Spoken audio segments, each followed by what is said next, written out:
Welcome back. Let's continue here now. Former ANC President Thabo Mbeki says the upcoming ANC Elective Conference in December must come up with tangible solutions to the country's socio-economic crisis. Mbeki says it's crucial that the governing party rid itself of corruption and focus on rebuilding the economy. The former president was addressing the Strategic Dialogue Group annual general meeting. Many people say to me that they view the forthcoming conference of the ANC at the end of the year, the national conference, as possibly a defining event in the future of our country. And of course they say this aware of the political position of the ANC, who are the governing party nationally, the governing party in 8 of the provinces. I think we are still the majority party in the majority of the municipalities, whatever is happening in the metros. So this is a very powerful political force in our country. And so when it convenes a national conference, as it will at the end of the year in December, naturally, I think it is natural for people, whatever their political persuasions, indeed to come to a conclusion like that this is possibly a defining event.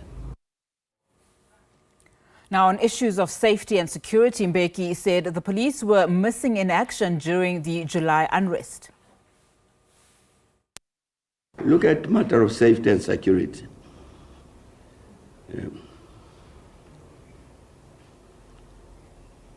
The police service were missing in action in July last year, when you had that terrible mayhem.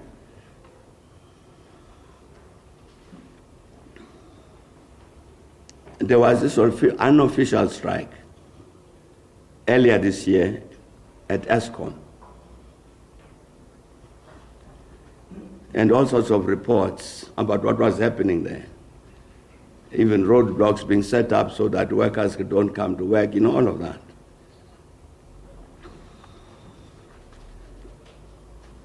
So I posed a question. I said, this is worrying. And this is a national key point, Eskom.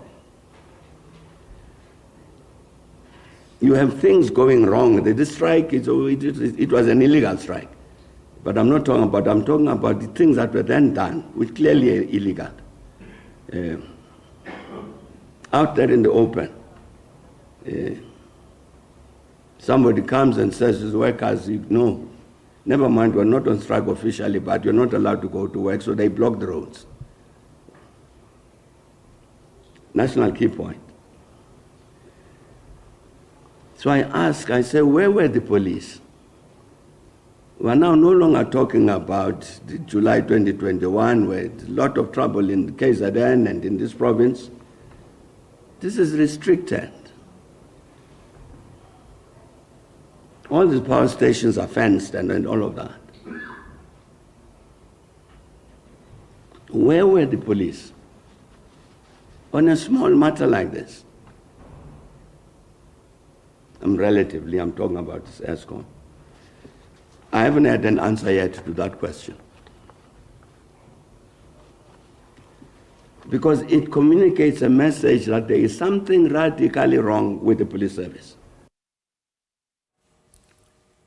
Well, former President Thabo Mbeki also touched on the 3-member panel that's due to probe whether the grounds exist for an impeachment process against President Cyril Ramaphosa on the Phala Phala farm theft saga. The parliamentary panel of 3 tasked with this challenge must advise the National Assembly whether our president has an impeachable case to answer.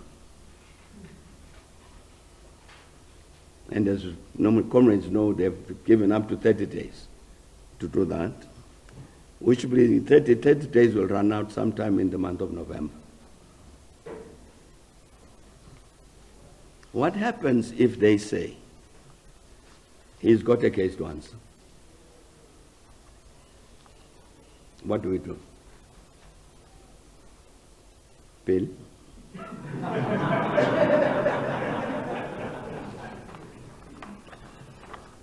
Because the population out there, its own conclusion will be, there's something wrong there. Wrong, maybe wrongly, because indeed somebody is innocent until proven guilty. The fact that a panel like that says that, it does not mean it's correct. But I'm saying you put out a notion like that, coming from this team of senior lawyers, all of them are lawyers, and they say, we've looked at what we have, what we can, and it seems to us there's a case to answer. The leadership of the ANC cannot avoid meeting to discuss the question. In the light of that, what do we do?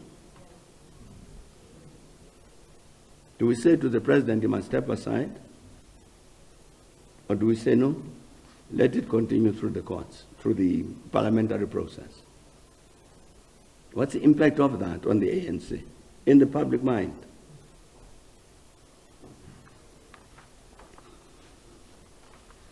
I'm saying, comrades, one of the matters that people are saying perhaps a defining moment, a defining event, is because they are asking this question: what kind of leadership is going to come out of that?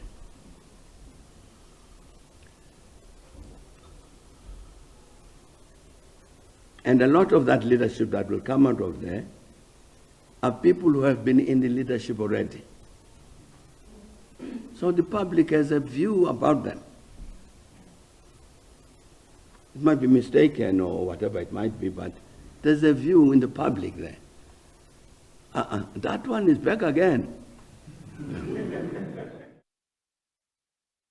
All right, let's get analysis on this now. We're now joined via Zoom by political analyst, Dr. Metji Makgoba. Dr. Makgoba, thank you so much for your time this afternoon. Well, let's get into it. You know, former president was scathing when talking about criminals within the ANC. And of course, one of the pivotal things that he raised to the party is that where does it then leave the ANC on, on his statement that the party must deal with the reality that President Cyril Ramaphosa may have, in fact, a case to answer to if, the three-member panel investigation concludes that he does. In fact, even saying that the party must face that looming reality that President Ramaphosa may face impeachment, for the saga. I think that's a very important submission, and it shows that Mbeki is quite brave. I think this is the voice that the ANC needs to hear. And I think that issue of Ramaphosa is quite important because I think people in the ANC have been quite mum on the issue, just few people there and there talking about this. And I think if it gets to that level that Ramaphosa should be impeached or should be directly held accountable, it's going to put the ANC in a tough situation because I don't think they have thought about it that level, partly because of the issues that Mbeki raised. Firstly, the issue of poor decision-making in the NEC, the issue of corruption, lack of visions within the movement. And I think those are the things that have affected the ANC in the past, let's say, 10 years or so. And at the moment, Mbeki has actually cut deep into those type of issues and the ability of the ANC to deal with structural and organizational issues frankly and decisively. And that has been missing in the past 5 years, partly because maybe we are nearing towards the conference and Ramaphosa is still a powerful person in the ANC. I do not think many people, because of his access to capital in South Africa, many people in the ANC would want to start a fight with him at a political level. In fact, let's talk about, the upcoming ANC Elective Conference with the former president saying that, that will be a defining event for the party. What do you then think, he means, particularly as he continuously repeats that some leaders, that are seeking election actually don't qualify to lead the party? He's trying to say that there has been a intellectual, political leadership decay in the ANC. And this conference presents an opportunity to the ANC to correct that. If somebody in the NEC doesn't take a simple thing such as reading a legislation of the government or of the state, that person correctly should not be in the highest decision-making body of the ANC. And I think that shows that the ANC is still quite behind. I think they are suffering from political load shedding because what's happening here is that South Africa has much large structural issues of unemployment, inequality, and poverty. And now South Africans are worried about the credibility and the credentials of the people who are supposed to provide solutions. And I think that's quite serious. And if the ANC does not resolve the issue, two things are going to happen. Firstly, the country is going to continue collapsing. Secondly, the ANC is going to be out of government sooner rather than later. Absolutely. I mean, a very interesting term there, political load shedding. Talk to us then about, some of the utterances that have been made by the two former presidents today, just talking about the plight of the ANC, particularly as it heads to that elective conference. What is at stake, especially if you look at those that are in the running for the leadership role? I think, firstly, the most important thing, especially what Mbeki raised, there's no plan to get South Africa out of economic stagnation. He spoke about the current president having a vision, but that a vision lacking in details.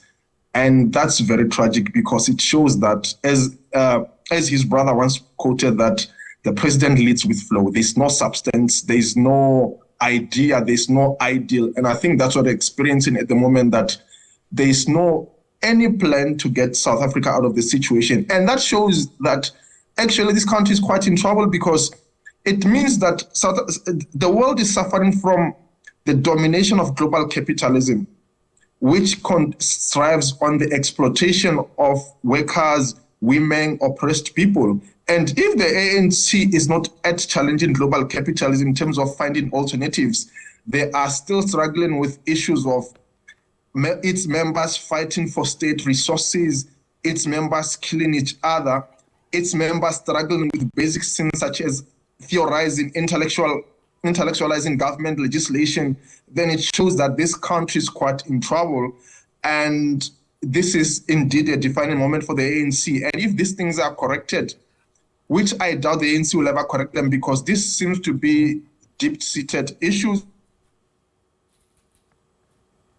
And if the conference does provide some opportunity, I would also guess that it's going to be a short term because conferences are not long term in nature, especially such as an elective conference that's going to just assemble the same group of people with the same historical ideas that have failed.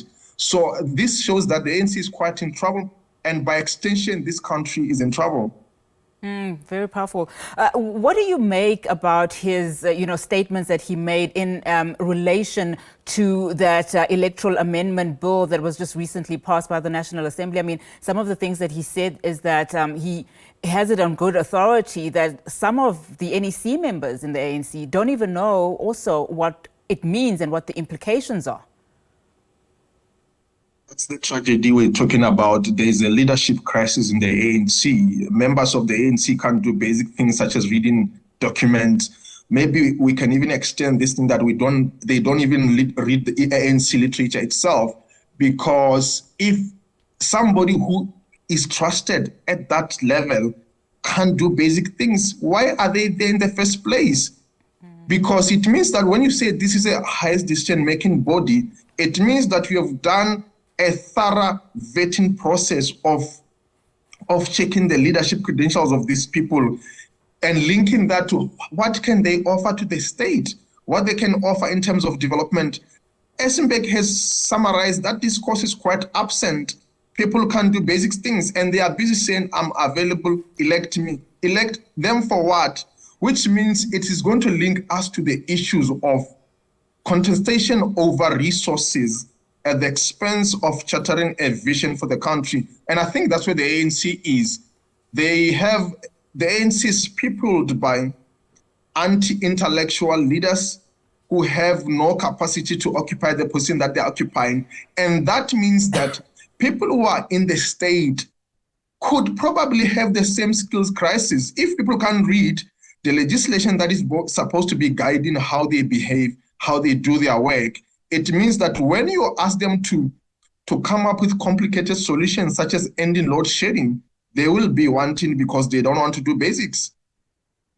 And in fact, you know, he consistently throughout his speech was raising those two issues of, you know, that leadership deficit within the party and also the policies that will come out of that conference, which are very, very important for the party. Well, that's all the time that we have, unfortunately, Dr. Makgoba, but thank you so much for your time.